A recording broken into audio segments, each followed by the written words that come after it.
Welcome, friends of the Greasy Shop Rag. Today we're going to take a look at a Husqvarna K760 cut and break saw. This one's just getting some maintenance in between rentals. So it doesn't sound too good. Something's definitely going on in the front end. We're going to have to take a look and see what kind of condition that bearing is in. So you'll notice that this is kind of a unique saw. There's two blades on it. And the idea is that you can make a plunge cut into a concrete wall and then break out that chunk and make another plunge cut. I think you can do this up to 16 inches in depth. Now this one looks like it went out on a pretty hard rental. It is missing a bunch of screws. And it's got a lot of loose screws. So our squeaky noise wasn't the bearing on the end here at all. It was just the blades touching some screws. But every time this thing goes out on rent, we kind of tear it down a little bit and look at the belt and the condition of the clutch and that head bearing.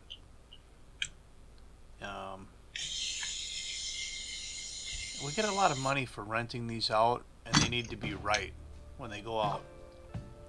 One common problem is the concrete dust jamming up that clutch and it either staying locked up or not engaging.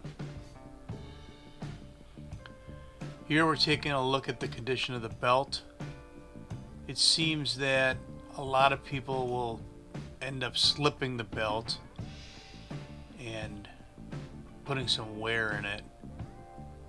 This guy seems to have done all right on his last rental and not wrecked it on us. Another problem we see with the cut and break is the tensioner screw. So much dust builds up inside there that it doesn't work properly. Using a lubricant on here, that's just going to collect dust. But I find that if I do clean it up and use a little oil on there and make my initial adjustment before it goes out, people usually won't have to try to adjust it while they have it out. So I'll get it to a point where the adjustment works really smooth. Then I will try to blow away any excess oil or lubricant that I have on the threads, and we'll run it like that. In this case, a rare case, I don't have to do anything with the clutch. The shoes are free to move on the centerpiece, and that should work for us. So we're just going to snug down the side cover. We're not cranking anything down tight yet. And there is one screw in the back of the cover that has to be installed as well.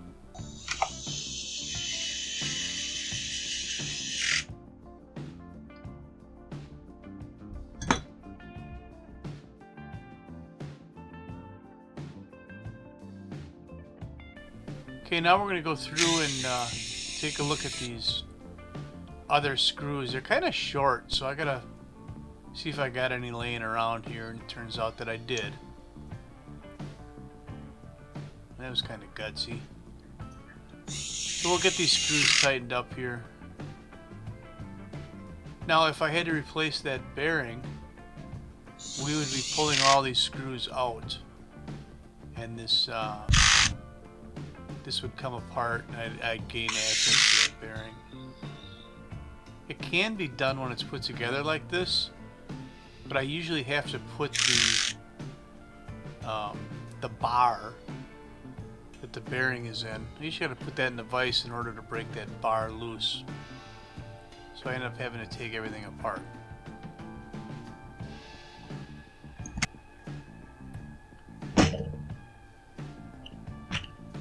So now that we're happy with the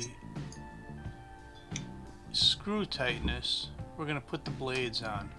Now there's a special adapter with 2 prongs on it that goes through one blade, and then it'll pass through the center of that head bearing and go through the other blade.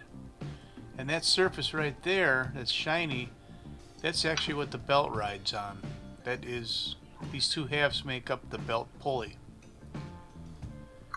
And knowing that, you have to make sure, first of all, that there's slack in the belt. Then you got to kind of work this thing to get that belt to ride up on the new pulley you're creating. If you just crank these 2 halves together, it's going to kind of sandwich that belt, and the blades won't ride true. They'll wobble. So you'll notice that I'm spinning the blades, and then I'm snugging up the bolt, and then I'm spinning the blades, and then the bolt will be loose again, and I'll tighten it up. And the reason for that is every time I spin the blades, the belt rides up higher on that pulley. And I'll just keep doing this until I got the bolt tight and I think the blades are true.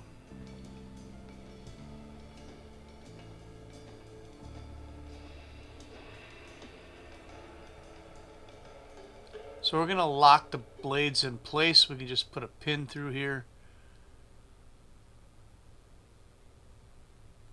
Crank the bolt down tight.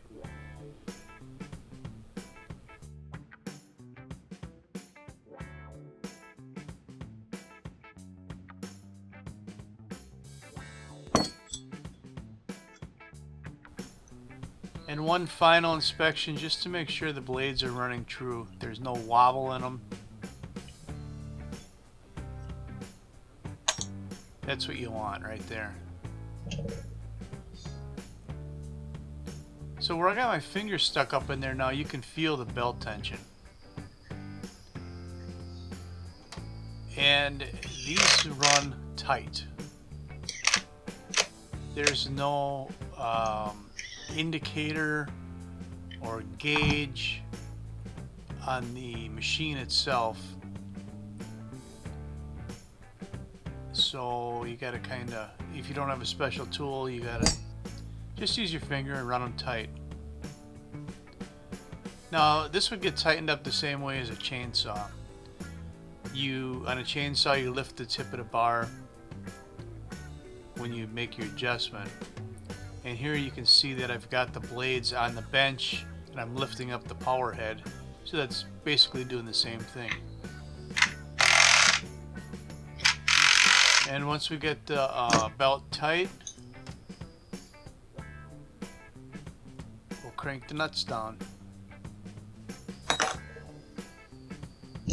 Look how messy this thing is. Another one of them things I'm not a big fan of working on. Simple to work on, but messy.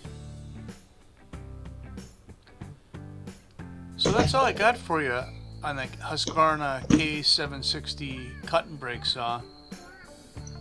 Thanks for watching. Later.